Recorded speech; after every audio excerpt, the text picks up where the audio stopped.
Alright. So we got episode 21.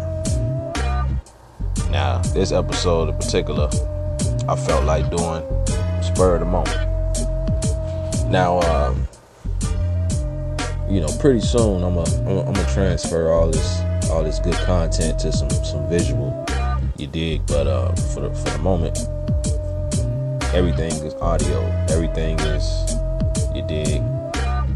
Everything is like early 90s rap, boom bap, early Nas, Illmatic, Biggie, Ready to Die, Tupac, Me Against the World, that type of stuff, to where you don't really need to see visual. So that's the beauty of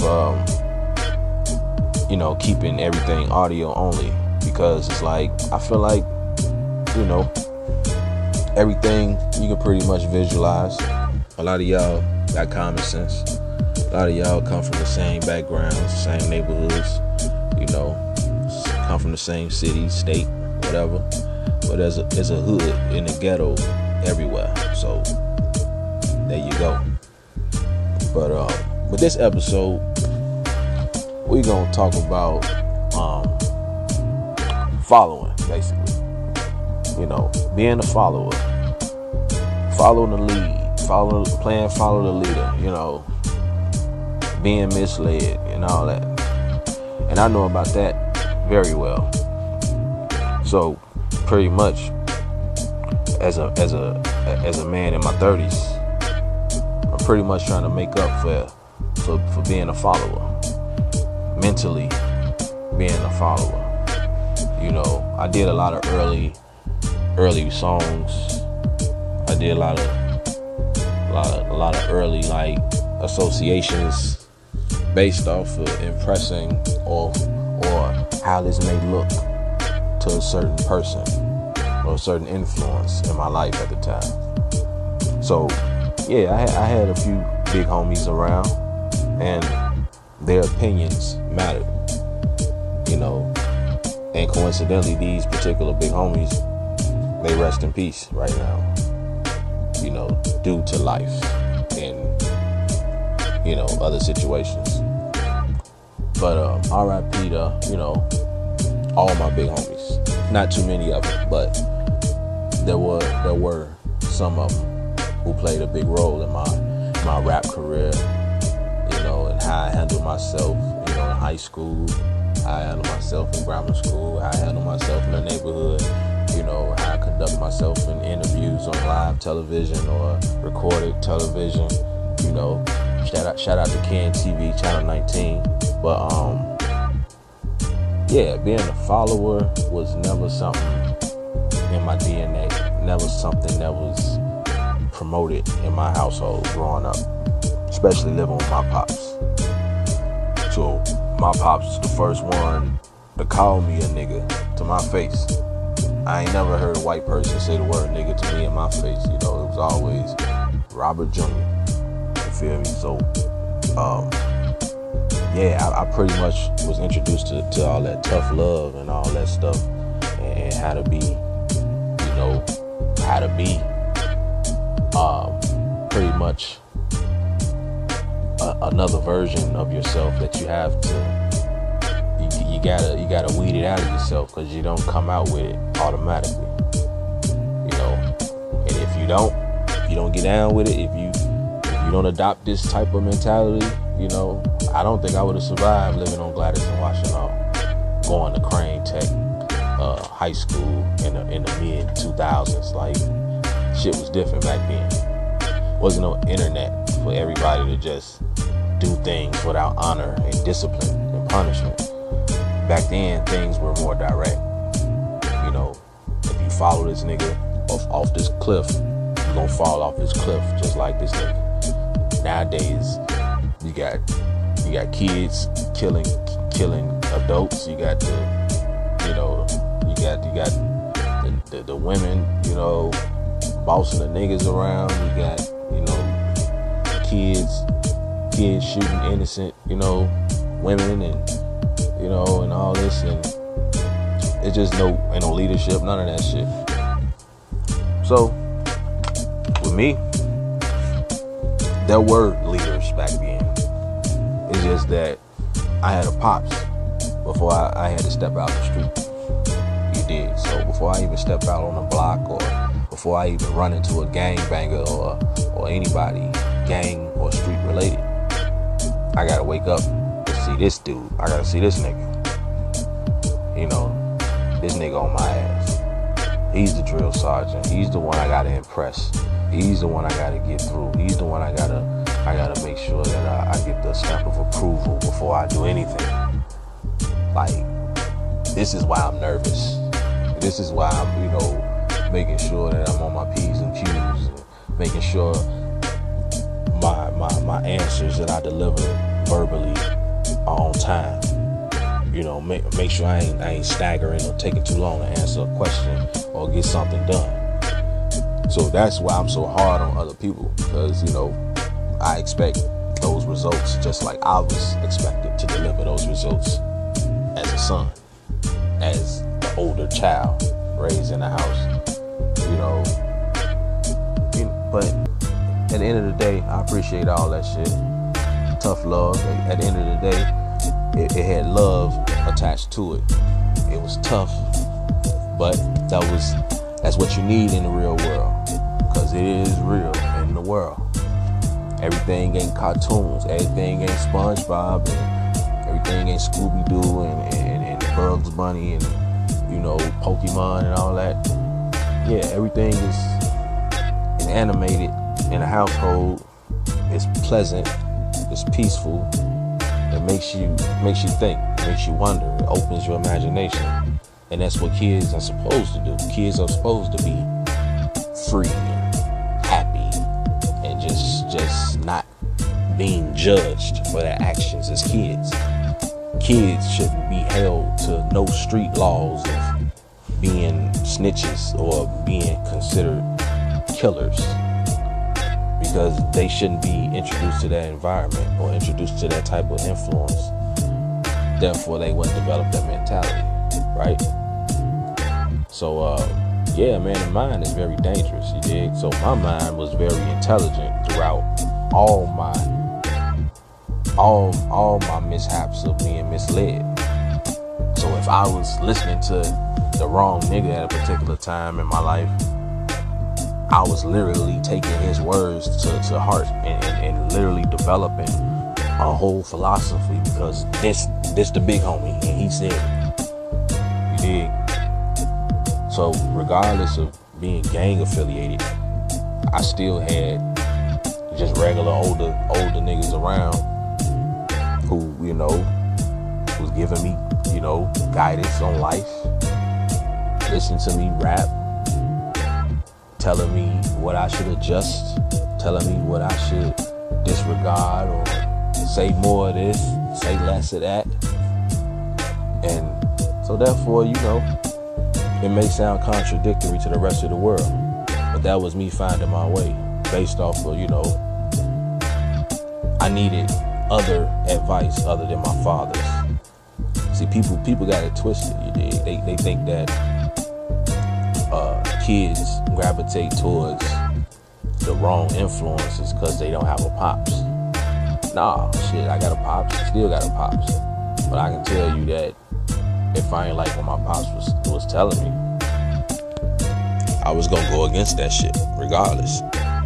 So financially, shit, my pops wanted me to be a baseball player.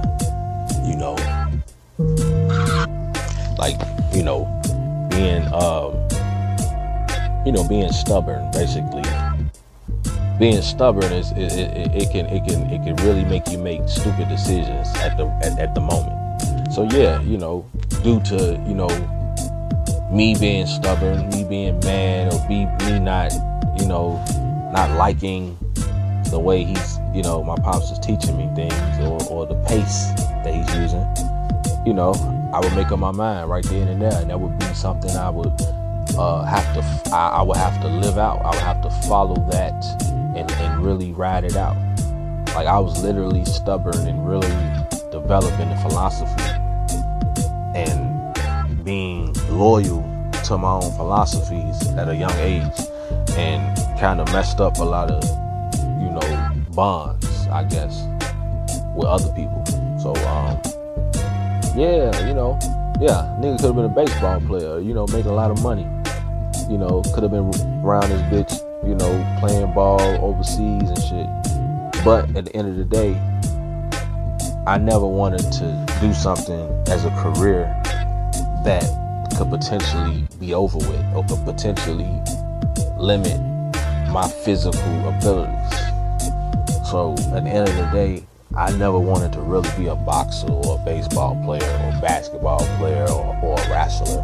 Even though, shouts out to, all of those professions, all those athletes, all those, people being able to, do whatever they dreamt about doing and support their families and whatnot. But you can't cripple me in rap. You can't put me in a wheelchair off of bars. You can't send me to the doctor based off of what a nigga just said on the song. I may try my best to make you feel that way, cause these bars that I've been spitting, nigga, they ain't no joke, nigga. But please believe, this rap stuff is not a sport. Like I said in my last pod, it's not a sport. It's an art, and it's an art that I tried my best, to benefit, financially from.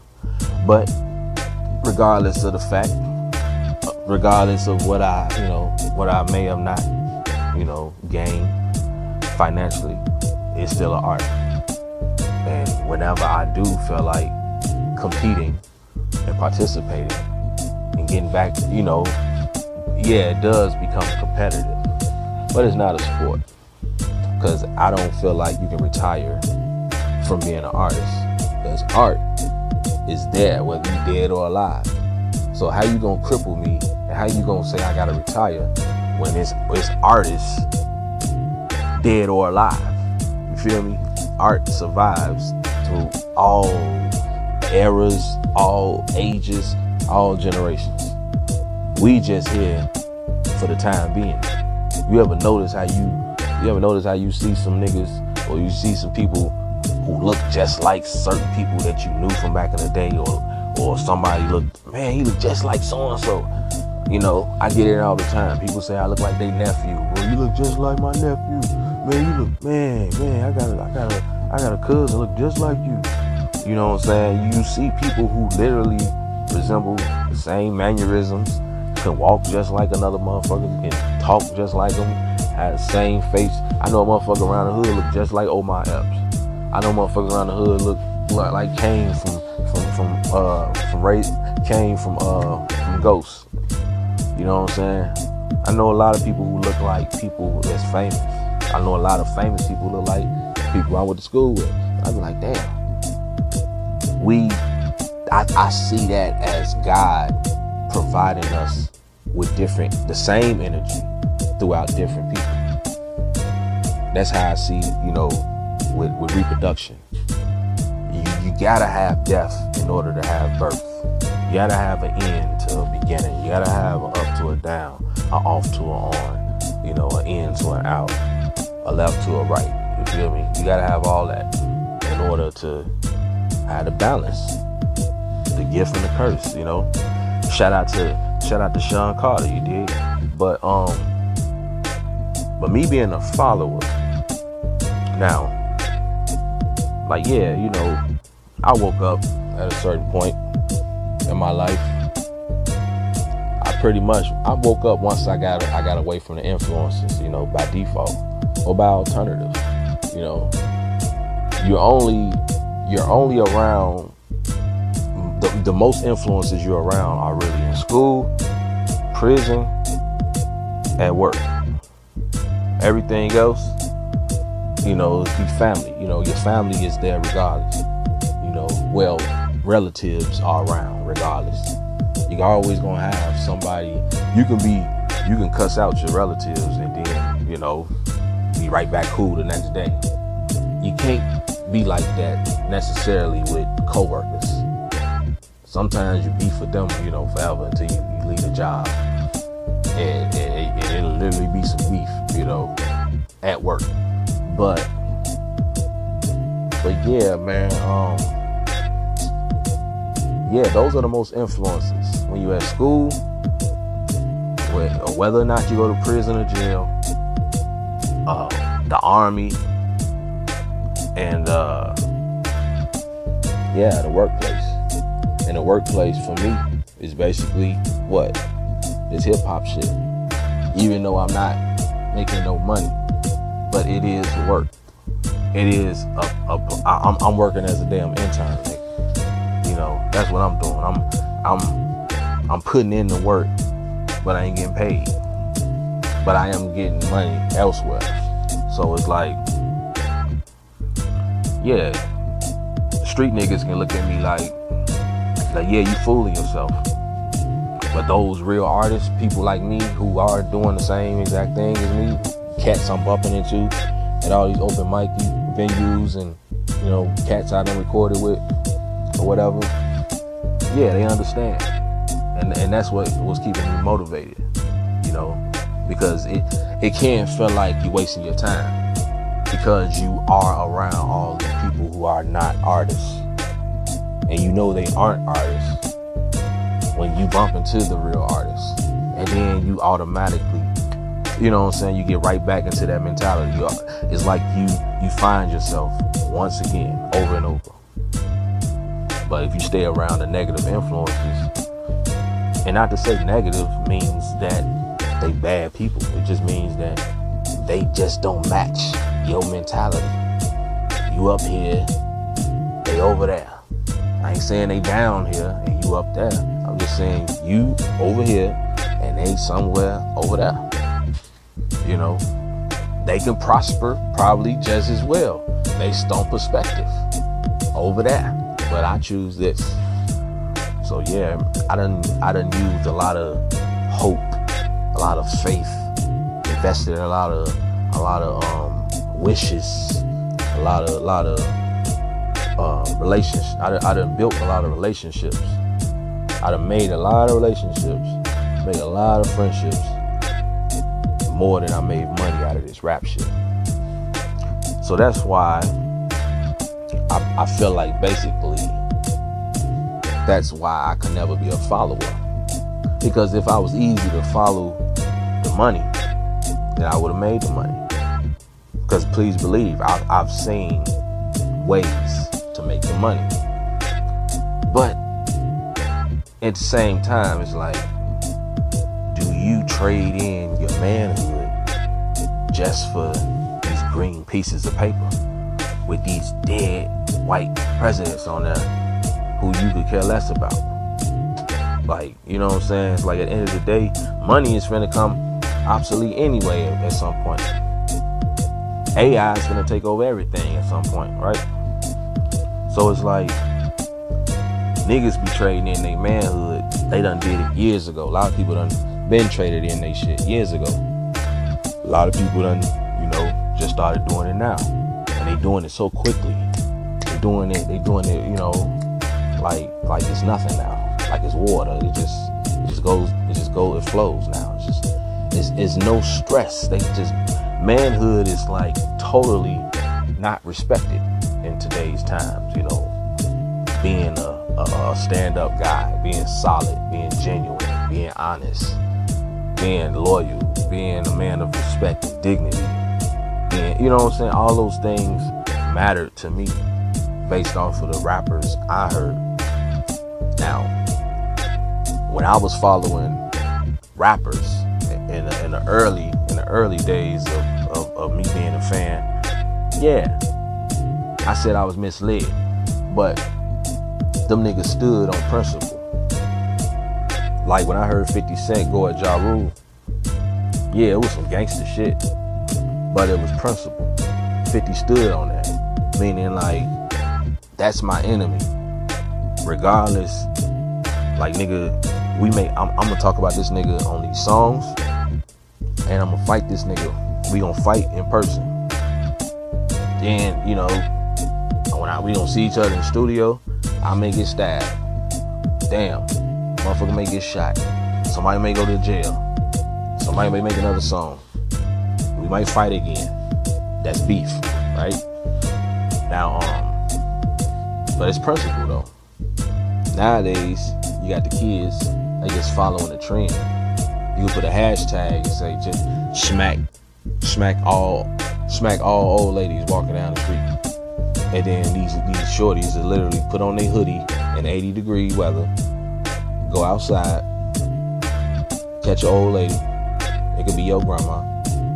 It could be the grandma that's been raising you all your life because you ain't got no mama, right?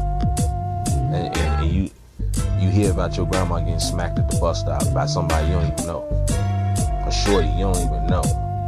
He just gone about his day, and just continue that trend until somebody do something to him. Now you got two tragedies. Now you got assault on random old ladies. And then you got a shorty that's misled and don't know better, laid dead on the motherfucking sidewalk because he done smacked the wrong old lady in front of her grandson. And he done upped that thing. You dig? So yeah, man, don't follow the leader.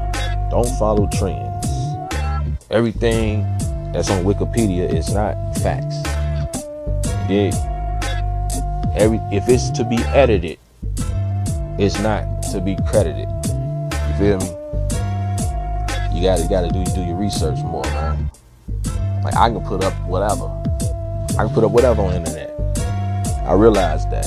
I realized my influence on the internet. So when I realized as a participant, you realize you can't be fooled. How can you be tricked when you learn the game yourself, right? So that's how I look at all this, man. I'm not here to keep it real for the internet. I'm not here to be honest for the internet.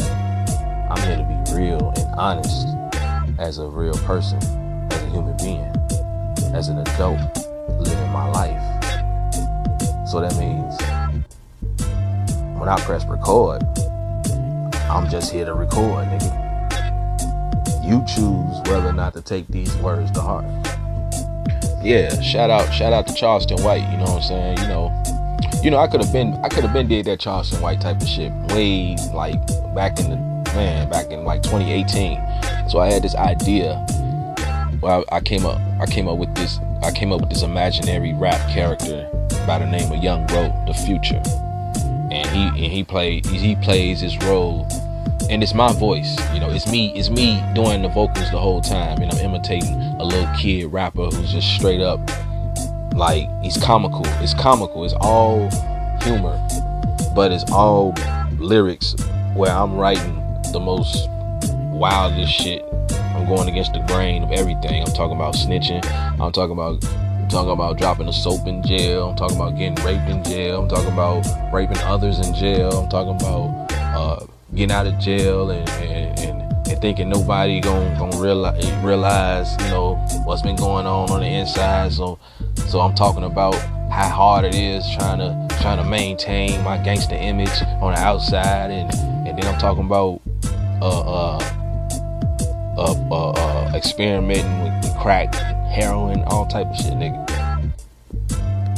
But at the same time, as I'm rapping this and I'm imitating and disguising my voice, and you know, like a lighter tone, I'm also doing a double recording as Prince Robbo, you know, being the older voice that's contradicting him by challenging everything he's saying at the same time, like Birdman.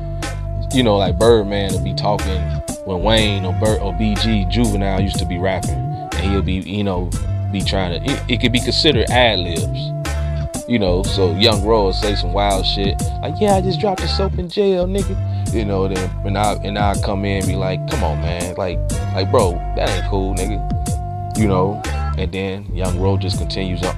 So that could have been my trolling on some rap shit. But shout out to Charleston White, you feel me? He done beat me to the punch, you know. Now he doing it in a better.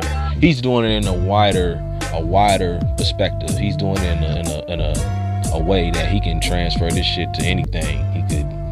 Shit, he's a YouTube sensation, TikTok sensation. He's a comedian now. He's selling out shows. His name just trends. You know, people dissing him. People talking. He got other pages discussing his name, and he can get paid off of that now. And yeah, we got other podcasts. He putting other podcasts on. Just based off of his name trending. And yeah, shout out to him. He did. Hope to meet the man one day. Cause I like down south niggas who talk shit, sound like my granddaddy, you feel me? Like I digs that type of shit. So I've always had an open ear to southern people in general, regardless of whether it was southern rap, southern pastors, southern politicians, southern activists, or southern comedians, southern whatever. But yeah, that's how I look at Midwest. The Midwest, Chicago, Michigan, and so on, all that stuff in the whole Midwest region. We are the cousins of the South.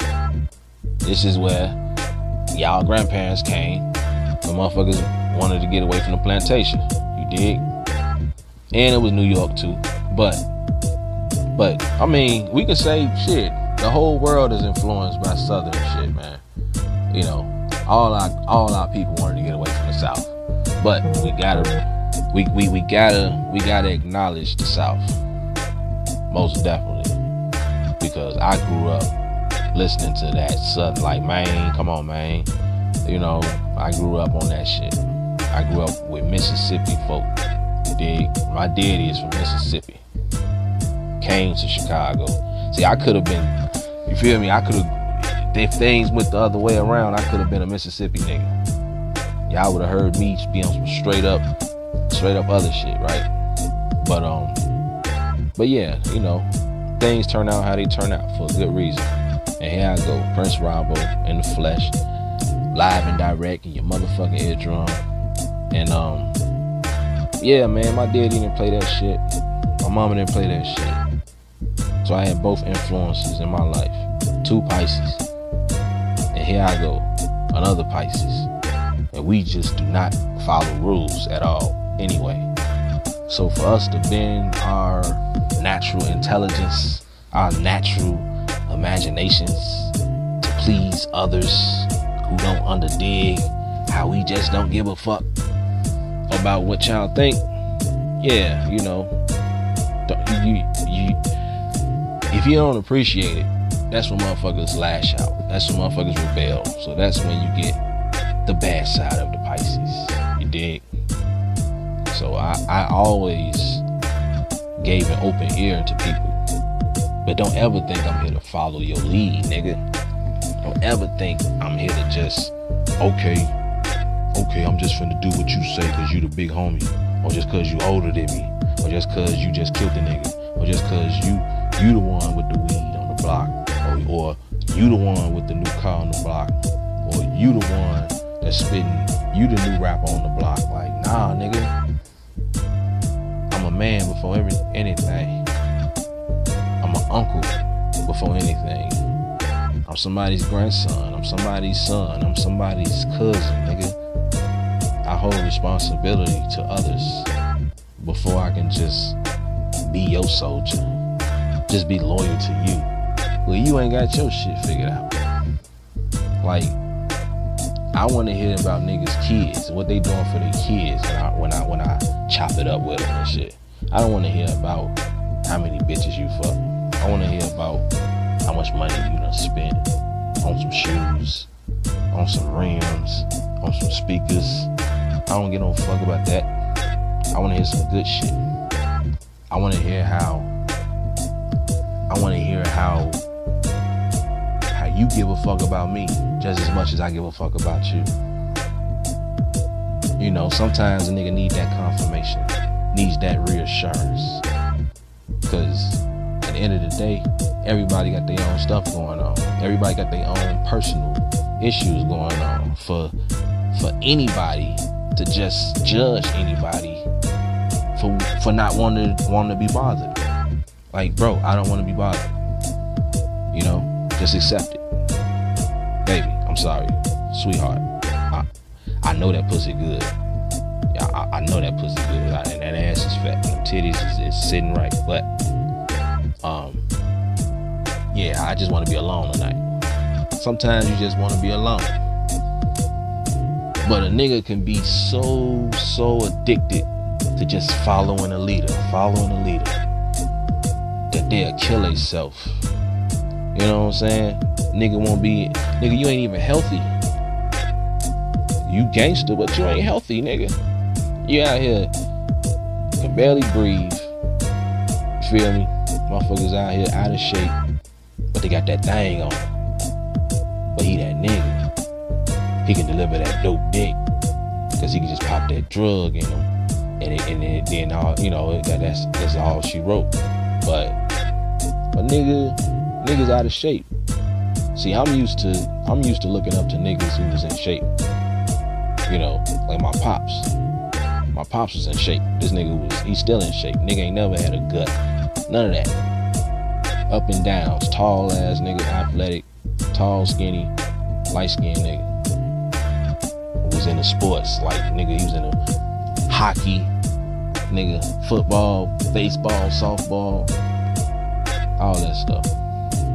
So, yeah, at the end of the day, I always knew I could just fall back and just listen to Pops, cause he was always right. It was just me being a kid, you know what I'm saying? a kid being a kid, and that's pretty much what this rap stuff was, you know. Being a kid, you gonna go against what's already in front of you. Cause you don't know no better. You do know better. You just don't want to just acknowledge that you got the knowledge right in front of you. So you know, sometimes, nigga, you gotta acknowledge that you just like your pops. Sometimes you gotta acknowledge, and your parents gotta acknowledge it too.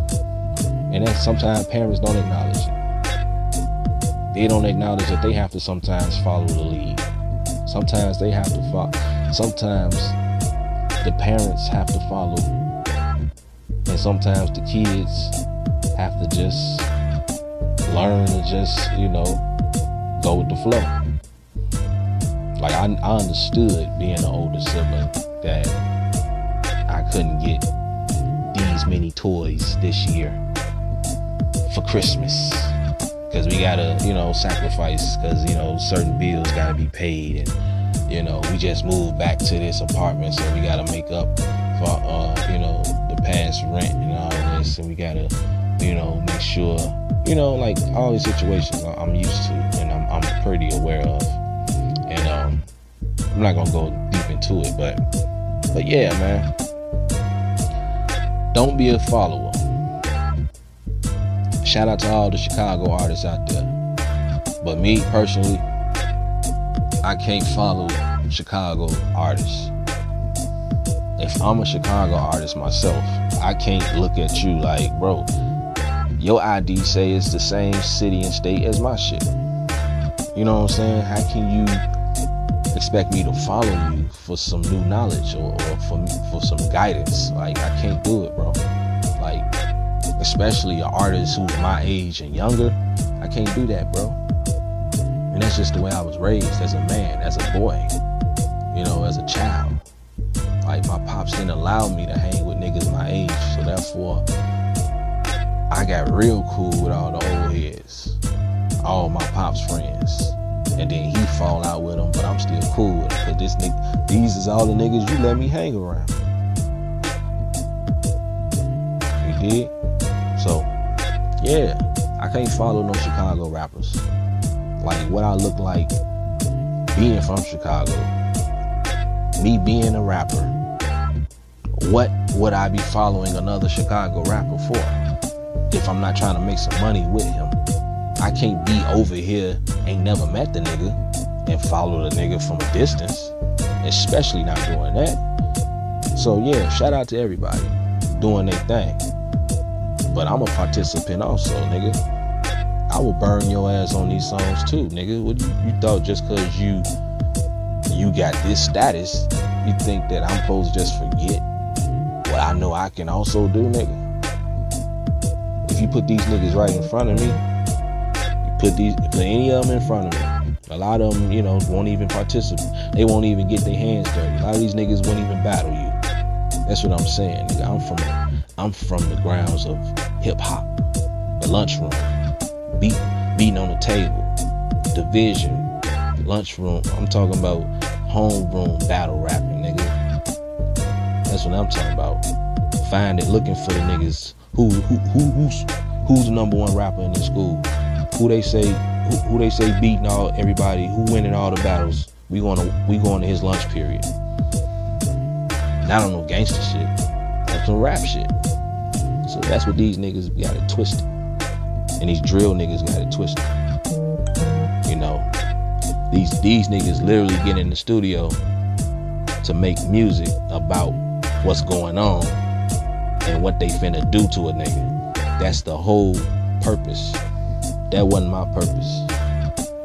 My purpose was to get in the studio and just talk about my life, who's around me, what's influencing me, what I think is the reason why this stuff is influencing me. And just to say some fly, entertaining, funny shit, right? You only learn until you're probably like 25 that, nigga, these words you saying matter. But I can't follow these Chicago niggas, man. Mainstream or underground.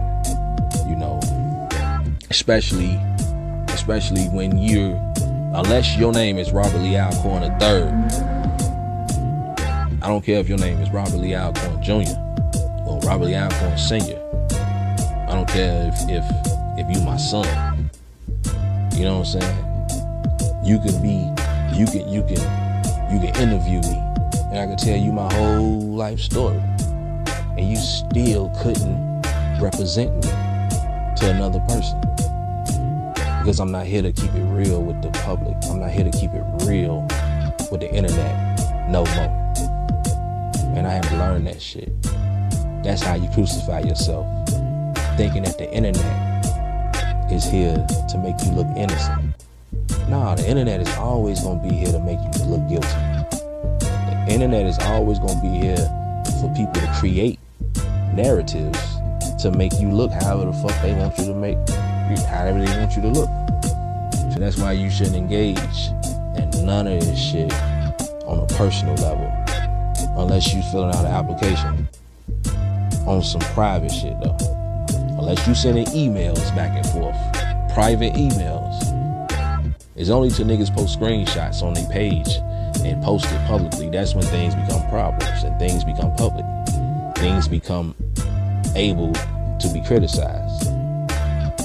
But me as a rapper, man, and knowing that I got bars, knowing that I done did all these music videos, knowing that I done battled all these niggas in school, knowing that I done survived rap beefs, knowing that I done had niggas around me based on relationships with other people, knowing that I done spent gas money traveling to the studio, knowing that I done used bus fare to travel to the studio, knowing that I done sacrificed a possible safety risk on traveling all over the city to random neighborhoods just to go to this venue with the hope that I can leave tonight and my message will get across and my life will change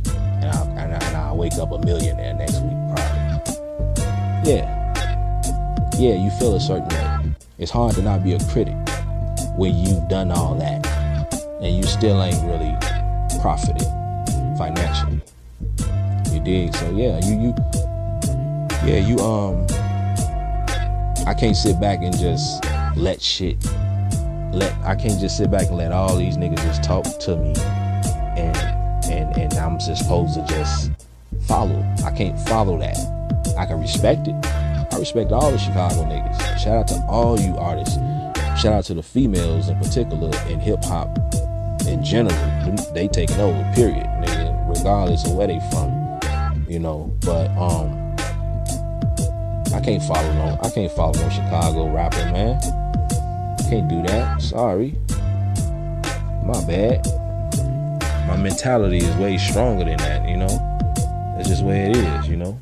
I had to wake up, you know. And shoot, I got people looking up to me. I got people listening to me for advice. So how can I be sitting here listening to another Chicago rapper when I've really grown out of love with being a rapper? But don't get it twisted. Once you learn how to do something, you can't unlearn how to do it. You feel me? It's just, you just get on the bike and you just learn how to pedal, and you just get to ride the bike again. You may ain't rode a bike in years, but once you get on the bike, shit, you pick it back up. So once I get in that booth, I get behind that mic, dig, I'ma light your ass up, respectively. But yeah, you know, shout out to everybody doing their thing creatively. Don't follow the leader until you ready to follow another motherfucker. Don't follow nobody unless they can follow you. Put it like that. And I'ma leave it like that. YBMGM. The Corn Man, baby. POC. Preach. Peace.